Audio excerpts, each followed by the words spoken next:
ग्रामीण विद्यार्थ्यांपर्यंत दर्जेदार आणि गुणवत्तापूर्ण शैक्षणिक मार्गदर्शन पोहोचवण्यासाठी गेली 11 वर्षे सुरू असलेली व्याख्यानमाला यंदा मन्नूर येथे आयोजित करण्यात आली होती। कार्यक्रमाचे उद्घाटन प्राचार्य छाया अरविंद पाटील, ग्रामपंचायत सदस्य रामचंद्र कुद्रेमणीकर आणि संयोजक आर.एम. चौगुले यांच्या शुभहस्ते झाले। मुख्य वक्ते प्राचार्य अरविंद पाटील यांनी विद्यार्थ्यांना मार्गदर्शन करताना सांगितले की उज्ज्वल भवितव्य मिळवण्यासाठी मेहनत, शिस्त आणि चिकाटी आवश्यक आहे। त्यांनी आर.एम. चौगुले यांच्या समाजसेवेच्या कार्याचा गौरव केला।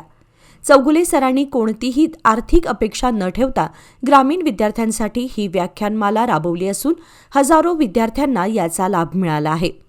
सदर व्याख्यानमालेमध्ये ग्रामीण विद्यार्थ्यांमधील न्यूनगंड दूर करणे, परीक्षेची भीती कमी करणे आणि आत्मविश्वास वाढवणे या उद्देशाने मार्गदर्शन करण्यात आले। पुढील सलग 5 रविवार ही व्याख्यानमाला सुरू राहणार असून 10वी शिकणाऱ्या विद्यार्थ्यांनी यात सहभागी होण्याचे संयोजकांनी आवाहन केले। ही त्यांच्या निरपेक्ष कार्याची छाया आहे, ती सतत सगळ्यांना मिळत असते। गरजूंना अर्थसहाय्य देणे, संकटात सापडलेल्या कुटुंबांना आधार देणं आणि शाळांमध्ये निधी अभावी रखडलेली कामं स्वतःच्या खर्चातून पूर्ण करणे हे त्यांचं कार्य जाहिरातबाजीसाठी नव्हे तर कर्तव्य भावनेतून आजपर्यंत करत आलेले आहेत।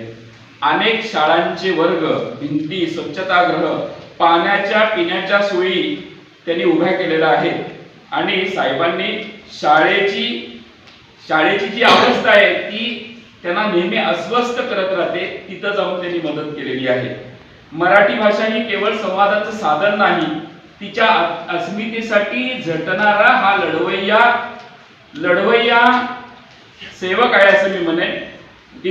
नेहमी या अस्मितेची जाणीव ठेवून भाषा सीमाभागात मराठी भाषा टिकवण्यासाठी ते सातत्याने प्रयत्न करत। कार्यक्रमास निवृत्त मुख्याध्यापक रवी तरळे, रामचंद्र कुद्रेमणीकर, अनिल हेगडे, एन.के. कलकुंद्री यासह शिक्षक वर्ग उपस्थित होता।